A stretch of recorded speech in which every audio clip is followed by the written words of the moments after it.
Hi, hello, എല്ലാവർക്കും ഇന്നത്തെ competitive exam കോണറിന്റെ പുതിയൊരു വീഡിയോയിലേക്ക് സ്വാഗതം. ഇന്ന് നമ്മൾ കെഎസിന്റെ 9ാമത്തെ ചാപ്റ്റർ, അതായത് ഹിസ്റ്ററിയിലെ 9ാമത്തെ ചാപ്റ്റർ ആണ് ചർച്ച ചെയ്യാൻ പോകുന്നത്. അപ്പോൾ വളരെ ഇമ്പോർട്ടൻ്റ് ആയിട്ടുള്ള ഒരു ചാപ്റ്റർ ആണ്, ശ്രദ്ധിച്ചിരിക്കുക. നോട്ട് പോലെ അങ്ങ് തരികയാണ്, അതാണ് നമുക്ക് പോർഷൻസ് കവർ ചെയ്യാൻ എളുപ്പം. അപ്പോൾ ഇത് വായിച്ചതിന് ശേഷം, ഇത് കണ്ടതിന് ശേഷം നിങ്ങൾ ടെക്സ്റ്റ് ബുക്ക് വേണ്ടവരൊന്ന് വായിച്ചു നോക്കുക. നമ്മൾ സ്റ്റാർട്ട് ചെയ്യാണ്. ട്രേഡേഴ്സ്, കിങ്സ് ആൻഡ് പിലിഗ്രിംസ് എന്നാണ് ചാപ്റ്ററിൻ്റെ പേര്. ചാപ്റ്റർ നമ്പർ 9 ആണ് കേട്ടോ. അപ്പം തുടങ്ങാം. How to find out about trade and traders. എങ്ങനെയാണ് നമ്മൾ ട്രേഡിനെ പറ്റിയിട്ടും ട്രേഡേഴ്സിനെ പറ്റിയിട്ടും കണ്ടെത്തുക? അപ്പം നോക്കിക്കോളൂ.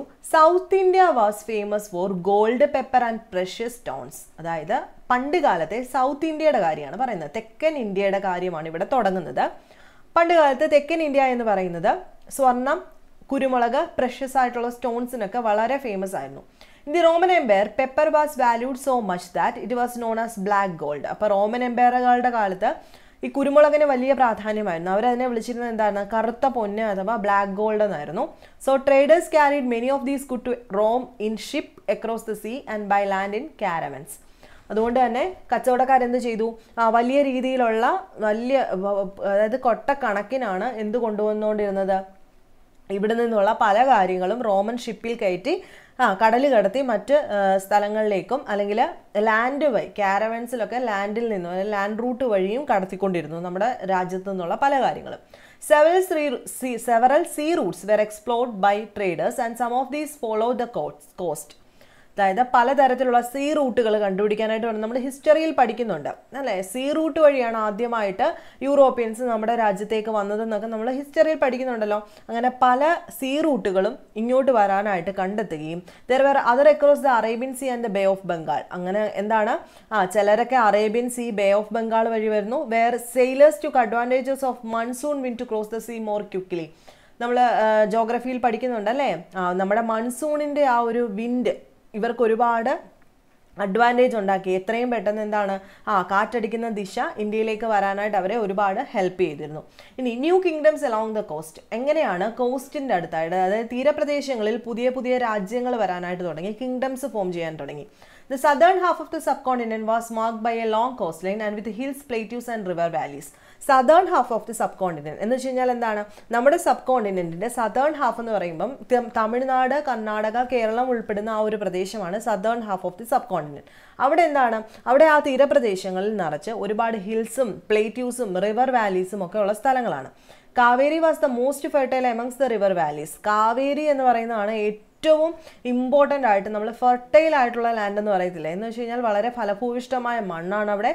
Chief and Kings become rich and powerful who control the river valleys and cost. അവിടെ എന്ന് പറഞ്ഞു കഴിഞ്ഞാൽ വളരെ പവർഫുൾ ആയിട്ടുള്ള ചീഫുകൾ അല്ലെങ്കിൽ കിങ്ങുകളാണ് അവിടെ ഭരിച്ചുകൊണ്ടിരുന്നത്.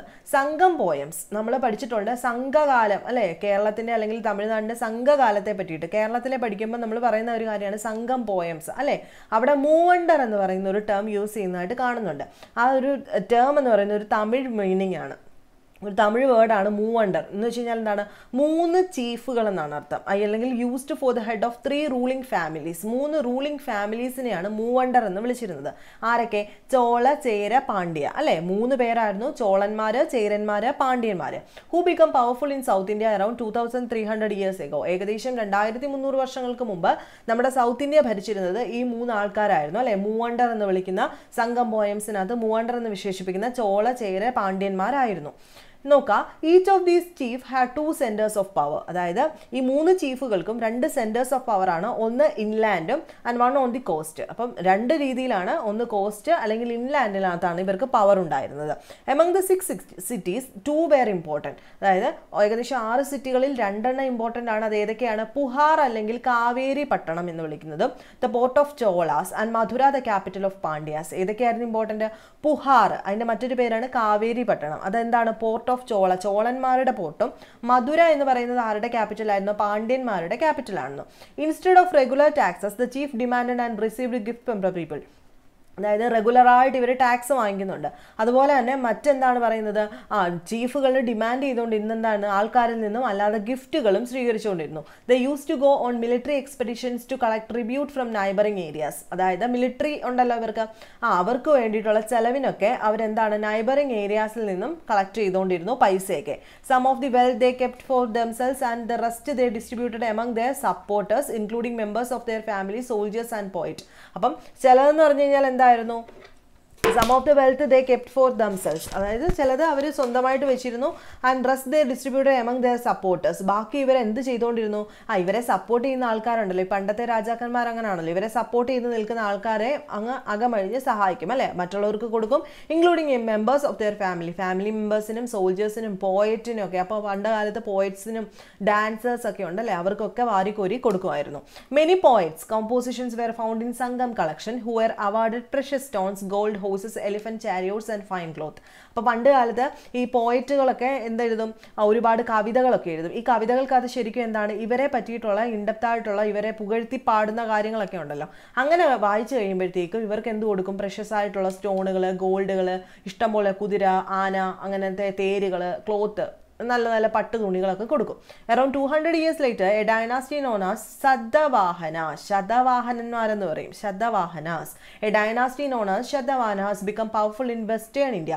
ഏകദേശം പടിഞ്ഞാറൻ ഇന്ത്യയിൽ 200 വർഷങ്ങൾക്ക് ശേഷം, അതായത് ഏകദേശം ഒരു 200 വർഷങ്ങൾ കഴിഞ്ഞപ്പോഴത്തേക്ക്, ഈ കാലഘട്ടം കഴിഞ്ഞ് 200 വർഷം, ശതവാഹനന്മാരെന്ന് പറയുന്ന ഒരു ഗ്രൂപ്പ് ഡൈനാസ്റ്റി ഫോം ചെയ്തു. The most important ruler of Satavahana was Gautami പുത്ര ശ്രീ ശതകർണി. ഇമ്പോർട്ടൻ്റ് ആണ്, ഗൗതമി പുത്ര ശ്രീ ശതകർണി എന്ന് പറയുന്ന ഇമ്പോർട്ടൻറ്റ് റൂളർ എവിടുത്തെയാണ്, ശതവാഹനാസിനകത്തെ ഇമ്പോർട്ടൻറ്റ് റൂളർ ആയിരുന്നു. He and other Satavahana rulers were known as lords of the Dakshinapatha. എന്താണ് ഇവരുടെ ആ ഒരു ശതവാഹന റൂളേഴ്സും അല്ലെങ്കിൽ ഗൗതമി പുത്ര ശ്രീ ശതകർണിയെയും ചേർത്തിട്ട് അവരെ വിളിച്ചിരുന്ന പേരാണ് ലോർഡ് ഓഫ് ദക്ഷിണപാദ, ദക്ഷിണപാതയുടെ ദൈവം അല്ലെങ്കിൽ ദൈവങ്ങൾ. Literally the route leading to the south which was also used at the name of the entire southern region. അപ്പോൾ ശരിക്കും എന്താണ് ദക്ഷിണപാതയിലേക്കുള്ള, ദക്ഷിണപാത എന്ന് വെച്ച് കഴിഞ്ഞാൽ എന്താണ്, സൗത്ത് ഇന്ത്യയിലേക്കുള്ള പാത, അല്ലെങ്കിൽ അതിൻ്റെ ദൈവങ്ങൾ എന്ന് വിളിച്ചിരുന്ന ആരെയായിരുന്നു, ശതവാഹനാസിനെ അല്ലെങ്കിൽ ഗൗതമി പുത്ര ശ്രീ ശതകർണി ഉൾപ്പെടുന്ന മറ്റു റൂളേഴ്സിനെ ആയിരുന്നു. മനസ്സിലായല്ലോ, വളരെ ഇമ്പോർട്ടൻ്റ് ആണ്. നമ്മളിപ്പം ഡൈനാസ്റ്റി ചാപ്റ്റർ ഒക്കെ കഴിഞ്ഞതിന് ശേഷം നമ്മൾ അല്ലാതെ പഠിക്കുമല്ലോ, പഠിക്കുന്ന സമയത്ത് ഓരോ ഡൈനാസ്റ്റിയെ പറ്റിയിട്ട് പഠിക്കേണ്ടതുണ്ട്. ആ സമയത്തൊക്കെ നമ്മൾ ശതവാഹനന്മാരെ പറ്റി ഡീറ്റെയിൽഡ് ആയിട്ട് പറയുന്നതായിരിക്കും. ഇനി ബാക്കി നോക്കാം, story of the silk route. Silk റൂട്ടിൻ്റെ സ്റ്റോറിയാണ് പറയാൻ പോകുന്നത്. The process of making silks was very complicated. അതായത് സിൽക്ക് ഉണ്ടാക്കുക എന്ന് പറയുന്നത് നമുക്കറിയാം വളരെ കോംപ്ലിക്കേറ്റഡ് ആണ്. Raw silk has to be extracted from the cocoons of silk worm spun in the thread and when woven on the cloth. ഇതൊന്നും പറയേണ്ട കാര്യമില്ലല്ലോ. China first invented the technique of making silk. ആദ്യം ചൈനയാണ് എന്ത് കണ്ടുപിടിക്കുന്നത്, silk ഉണ്ടാക്കാനുള്ള technique കണ്ടുപിടിക്കുന്നത്. The method used by China was kept as a secret for thousands of years. People from China who went to distant lands on the foot, horseback and on camel carried silk with them. The path they followed came to be known as silk route. എങ്ങനെയാണ് silk റൂട്ടുകൾ form ചെയ്തത് അല്ലേ?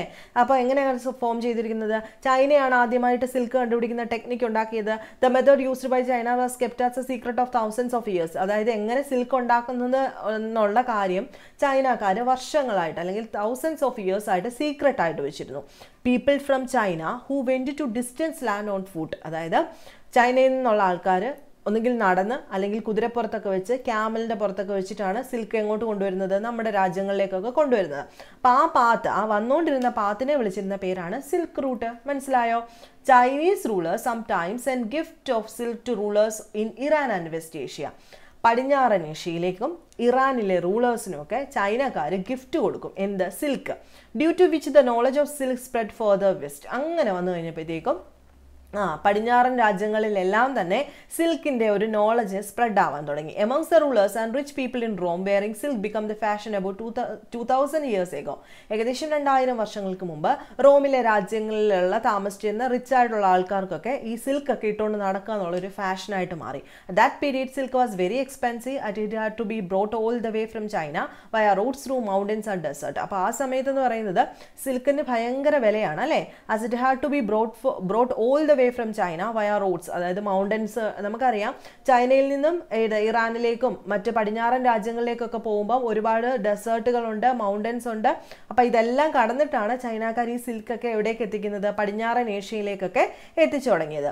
Some kings try to control large portions of the route because they could benefit from taxes. അങ്ങനെ വന്നു കഴിഞ്ഞപ്പോഴത്തേക്ക് ഈ പോകുന്ന വഴിയുണ്ടല്ലോ silk route, ഈ പോകുന്ന വഴിക്കൊക്കെ ആൾക്കാർ അതായത് പിടിച്ചടക്കാനായിട്ട് രാജാക്കന്മാരൊക്കെ അടി തുടങ്ങി. കാരണം എന്താണ്? ഈ പോകുന്ന വഴിക്കൊക്കെ ഈ കയറണമെന്നുണ്ടെങ്കിൽ നമ്മൾ ടോൾ വിരിക്കുന്ന പോലെ തന്നെ ടാക്സ് ഏർപ്പെടുത്താം അല്ലേ? Tributes and gift that were brought by traders travelling along the route. In return they protected the traders who pass through their kingdom from attack by robbers. അപ്പോൾ എന്ത് ചെയ്യാൻ തുടങ്ങി? ഇവരുടെ കയ്യിൽ നിന്ന് ടാക്സ് കിട്ടും. അതുപോലെ ഈ കടന്നു പോകുന്ന വഴിക്ക് കള്ളന്മാരൊക്കെ ഇവരുടെ സാധനങ്ങളൊക്കെ എടുക്കത്തില്ലേ, അതൊക്കെ എടുക്കാതിരിക്കാൻ വേണ്ടിയിട്ട് ഇവർ പ്രൊട്ടക്ഷനും കൊടുക്കാമെന്ന് പറയും. അപ്പോൾ അതിന് പകരമായിട്ട് ഇവർക്ക് ടാക്സ് കിട്ടും, കൂട്ടത്തിൽ ഈ വില കൂടിയ ഗിഫ്റ്റുകളൊക്കെ സിൽക്കൊക്കെ കൊടുക്കുകയും ചെയ്യും. The silk route was controlled by Kushanas. പുതിയൊരു വേർഡാണല്ലോ, കുശാനന്മാരെന്ന് കേട്ടിട്ടുണ്ടല്ലോ. അപ്പോൾ സിൽക്ക് റൂട്ട് കൺട്രോൾ ചെയ്തിരുന്നത് കുശാനന്മാരായിരുന്നു. Who ruled over central Asia north west India around 2000 years ago. ഏകദേശം ഒരു 2000 വർഷങ്ങൾക്ക് മുമ്പ് സെൻട്രൽ ഏഷ്യ, അതായത് ഏഷ്യയുടെ സെൻറ്റർ ഭാഗവും നോർത്ത് വെസ്റ്റ് ഇന്ത്യ എന്താണ്, പടിഞ്ഞാറ് വടക്ക് ഇന്ത്യ ഭരിച്ചിരുന്ന ആൾക്കാരായിരുന്നു കുശാനന്മാർ.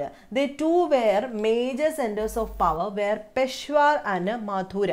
അപ്പം their two major centres of power, കുശാനന്മാരുടെ വളരെ ഇമ്പോർട്ടൻ്റ് ആയിട്ടുള്ള 2 സെൻറ്ററുകൾ ഏതൊക്കെയായിരുന്നു?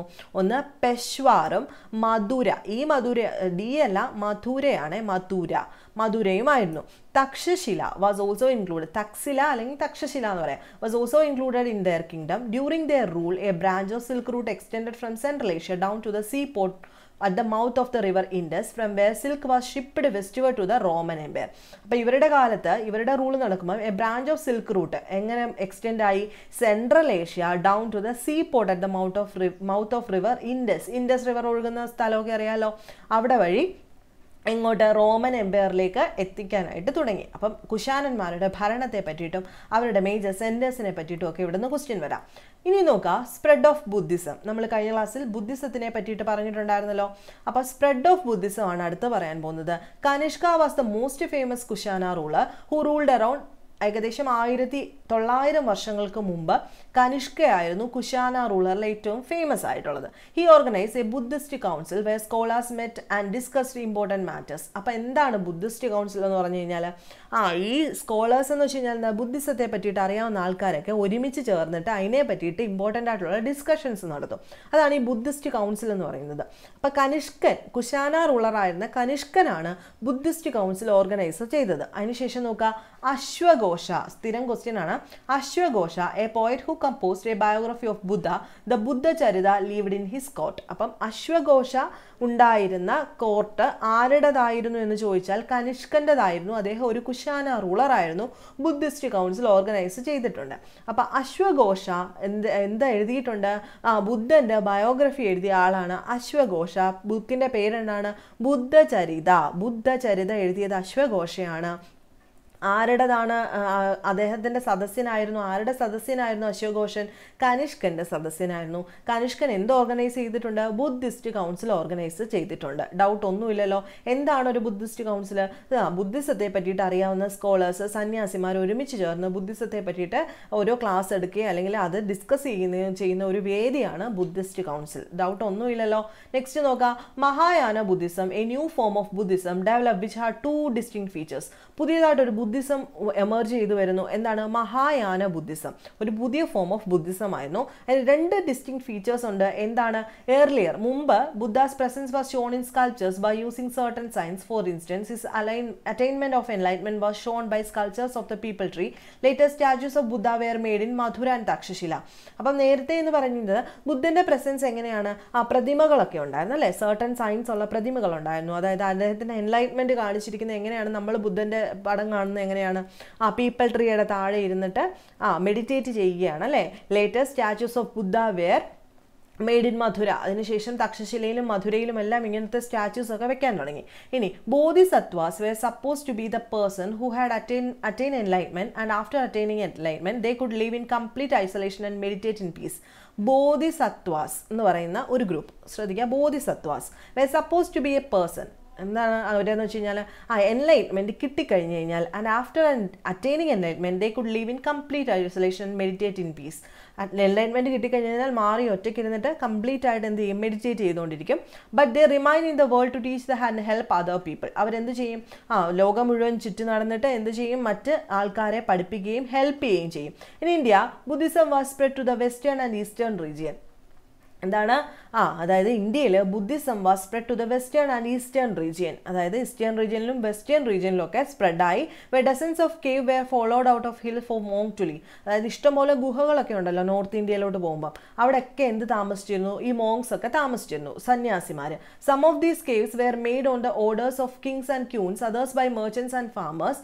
Located near passes through the western Ghat. അതായത് വെസ്റ്റേൺ ഘട്ട് ഉണ്ടല്ലോ, വെസ്റ്റേൺ ഘട്ട് എവിടെയാണെന്ന് അറിയാലോ, അപ്പോൾ താഴെയാണ് അല്ലേ, ഇനി സൗത്ത് ഇന്ത്യയിൽ അടുത്തായിട്ടാണ്. Some of these cave were made on the orders of king and queens. അപ്പം ഇല്ലാത്തടുത്ത് ഉണ്ടാക്കും. എങ്ങനെ, കിങ്സിൻ്റെയും ക്യൂൻസിൻ്റെയും ഒക്കെ ഓർഡർ വെച്ചിട്ട്, അല്ലെങ്കിൽ മെർച്ചൻസിൻ്റെയും ഫാമേഴ്സിനെയും എല്ലാം. Others by merchants and farmers located near the passes through the western Ghat. ഇനി നോക്കാം, Buddhism also spread south east ward to Sri Lanka. ഇനി ഈ സൗത്ത് ഈസ്റ്റ് വേർഡ് വന്നു, കിഴക്ക് തെക്ക് വന്നിട്ട് ശ്രീലങ്കയിലേക്കും മ്യാൻമറിലേക്കും തായ്ലൻഡിലേക്കും other part of the south east ഏഷ്യയിലേക്കും അല്ലെങ്കിൽ ഇന്തോനേഷ്യയൊക്കെ ഉണ്ടല്ലോ അവിടെയൊട്ടൊക്കെ ബുദ്ധിസം സ്പ്രെഡായി. The older form of Buddhism known as Theravada Buddhism was more popular in these areas. അത് ചോദിക്കാം.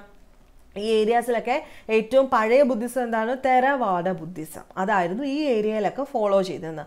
ദെൻ നമ്മളിപ്പോൾ പറഞ്ഞ വേറൊരു കാര്യം ഉണ്ടായിരുന്നു, എന്താണ്, മഹായാന ബുദ്ധിസം അല്ലേ. അപ്പോൾ തെരവാഡ ബുദ്ധിസം ഏർലിയർ ഉണ്ടായിരുന്നത്, മഹായാന ബുദ്ധിസം പിന്നീട് ഡെവലപ്പ് ചെയ്ത് വന്നതാണ്. മനസ്സിലായല്ലോ. ഇനി അടുത്തത് ക്വസ്റ്റ് ഓഫ് പിലിഗ്രിംസ്. പിലിഗ്രിംസിനെ പറ്റി പറയുമ്പം ഇവിടെ കുറേ ക്വസ്റ്റ്യൻസ് ഉണ്ട്. ദ ചൈനീസ് ബുദ്ധിസ്റ്റ് പിലിഗ്രിം, പേര് നോക്കുക, Fa Xian, came to the subcontinent. 1600 വർഷങ്ങൾക്ക് മുമ്പ് നമ്മുടെ ഇവിടേക്ക് വന്ന ഒരാളായിരുന്നു, ചൈനീസ് ബുദ്ധിസ്റ്റ് ആയിരുന്നു ഫാ സിയാൻ. നോക്കുക, Xuan Zang and I Qing came about 50 years after Xuan Zang. നോക്കുക, ഏകദേശം സുവാൻ സാങ്ങും I Qing came about 50 years after Xuan Zang. They came to visit places associated with the life of Buddha as well as famous monasteries. അപ്പം ബുദ്ധനുമായിട്ട് relate ചെയ്ത് വരുന്ന സ്ഥലങ്ങളും അല്ലെങ്കിൽ ബുദ്ധൻ്റെ കാര്യങ്ങളൊക്കെ കണ്ടുപിടിക്കാനായിട്ട് അല്ലെങ്കിൽ മൊനാസ്ട്രീസ് ഒക്കെ സന്ദർശിക്കാൻ വേണ്ടിയിട്ടാണ് ഇവർ വരുന്നത്.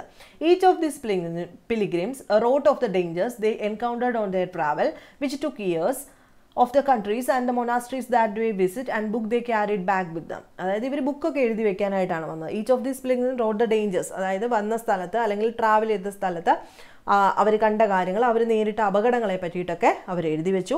സുവാങ് San took the land route back to China.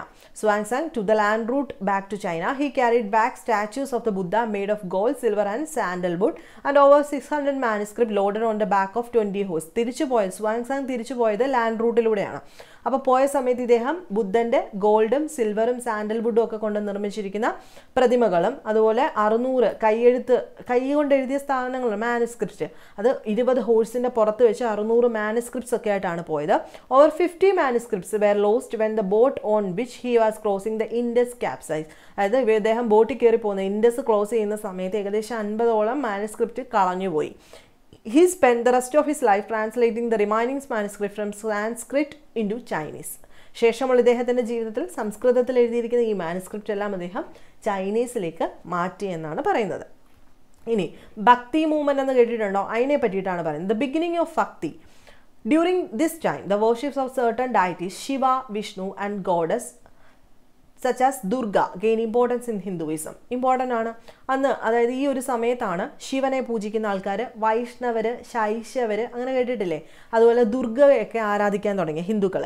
These deities were worshipped through bhakti, an idea that became very popular. Bhakti means a person devotion to his own Har chosen deity. അതായത് ഒരു ചൂസൺ ഡയറ്റി ഉണ്ടായിരിക്കും. നമ്മൾ ഒരാളെ, ഒരു ദൈവത്തിനെ വിശ്വസിക്കുന്നു, അദ്ദേഹത്തെ maximum devotee ആയിട്ട് മാറുന്നു. അതിനെയാണ് നമ്മൾ ഭക്തി എന്ന് പറയുന്നത്. In the sacred book of Hindu Bhagavad Gita the idea of bhakti is present which included in the Mahabharatas. In this Krishna the god asked Arjuna, his devotee and friend, to abandon all dharmas and take refuge in him, as only he can set Arjuna free from very evil. This form of worship widely spread to different part of the country. നമുക്കറിയാം മഹാഭാരതം ഭഗവത്ഗീത പോലെയുള്ള കാര്യങ്ങളൊക്കെ spread ആവാൻ തുടങ്ങി അല്ലെങ്കിൽ എഴുതപ്പെടാൻ തുടങ്ങി. ഭഗവത്ഗീതയ്ക്കകത്ത് എന്താ പറയുന്നത്, അർജുനനോട് അദ്ദേഹം പറഞ്ഞു കൊടുക്കുന്ന പല കാര്യങ്ങളും ലോകത്തിൽ എല്ലായിടത്തും സ്പ്രെഡ് ആവാനായിട്ട് തുടങ്ങി. അപ്പം those who follow the system of bhakti emphasize devotion and individual worship of god or goddess rather than the performance of elaborate sacrifices. അപ്പോൾ ഭക്തി മൂവ്മെന്റ് സ്പ്രെഡ് ആവാനായിട്ട് തുടങ്ങിയ കാര്യങ്ങളെ പറ്റിയിട്ടാണ് ഇവിടെ പറയുന്നത്. According to the system of belief, if a devotee worship the chosen deity with a pure heart. അപ്പോൾ ഈ സിസ്റ്റം, അതായത് ഭക്തി മൂവ്മെൻറ്റ് വളരുക എന്ന് പറഞ്ഞു കഴിഞ്ഞാൽ എന്താണ്, നമ്മൾ സെലക്ട് ചെയ്യുന്ന ഒരു ദേവൻ, അത് ശിവനാവാം, മീൻസ് വിഷ്ണു ആവാം. അപ്പോൾ പ്യുവർ ഹേർട്ടോട് കൂടിയിട്ട് നമ്മൾ ശുദ്ധമായിട്ടുള്ള മനസ്സോട് കൂടിയിട്ട് അദ്ദേഹത്തെ പ്രാർത്ഥിക്കുന്നു. The deity will appear in the form of win which he or she may desire. നമ്മൾ ആഗ്രഹിക്കുന്ന രൂപത്തിൽ നമ്മുടെ മുമ്പിൽ ആ ഒരു ഡിവോട്ടി വരും. It could be thought as a human being, lion, tree or any other form. എങ്ങനെയാണ്, ഒന്നുകിൽ മനുഷ്യരൂപമായിരിക്കാം, അല്ലെങ്കിൽ സിംഹത്തിൻ്റെ രൂപമായിരിക്കാം, അല്ലെങ്കിൽ മരം, അല്ലെങ്കിൽ ഇഷ്ടമുള്ള രൂപത്തിൽ നമ്മുടെ മുമ്പിൽ പ്രത്യക്ഷപ്പെടും, അല്ലെങ്കിൽ നമുക്ക് കൺസിഡർ ചെയ്യാമെന്നായിരുന്നു ഭക്തി മൂവ്മെൻറ്റിൻ്റെ ഒരു പ്രത്യേകത എന്ന് പറയുന്നത്. അപ്പോൾ ഈ ഒരു ചാപ്റ്റർ എന്ന് പറയുന്നത് പണ്ട് കാലത്തെ നിലനിന്നിരുന്ന പല കാര്യങ്ങളെ പറ്റിയിട്ടും കുറച്ച് റൂളേഴ്സിൻ്റെ പേര് നമ്മൾ ഇതിനകത്ത് പഠിച്ചിട്ടുണ്ട്. അതും ഇമ്പോർട്ടൻ്റ് ആണ്. സോ വളരെ ഇമ്പോർട്ടൻ്റ് ആയിട്ടുള്ള ഒരു ചാപ്റ്ററാണിത്. നമ്മളിപ്പം ഹിസ്റ്ററി 6ാം ക്ലാസ് തീരാൻ പോവുകയാണ്. ഇനി 1-2 ചാപ്റ്റേഴ്സും കൂടെ ഉള്ളൂ. സോ കൃത്യമായിട്ട് നോട്ട് എഴുതി പോകാനൂടെ ശ്രദ്ധിക്കുക. ഞാൻ നോട്ട് പറയുന്നതിൻ്റെ പ്രധാനപ്പെട്ട കാര്യം നിങ്ങൾക്ക് മനസ്സിലായല്ലോ. ടെക്സ്റ്റ് ബുക്ക് വായിക്കുന്നതിനേക്കാളും ടൈം കൺസ്യൂം വരുന്നുള്ളത് കൊണ്ട് ഇത് ടൈം കൺസ്യൂം അത്രയും വരുന്നില്ല. നമുക്ക് നോട്ട് പ്രിപ്പയർ ചെയ്ത് കറക്റ്റ് പോയിന്റ്സ് കിട്ടുകയും ചെയ്യും ഇങ്ങനെ ആകുമ്പോൾ. സോ നിങ്ങൾക്ക് ചാനലൊക്കെ ഇഷ്ടമാകുന്നുണ്ടെങ്കിൽ ലൈക്ക് ചെയ്യുക, ഷെയർ ചെയ്യുക, സബ്സ്ക്രൈബ് ചെയ്യുക. നെക്സ്റ്റ് വീഡിയോയിൽ കാണുന്നവരെ ബൈ.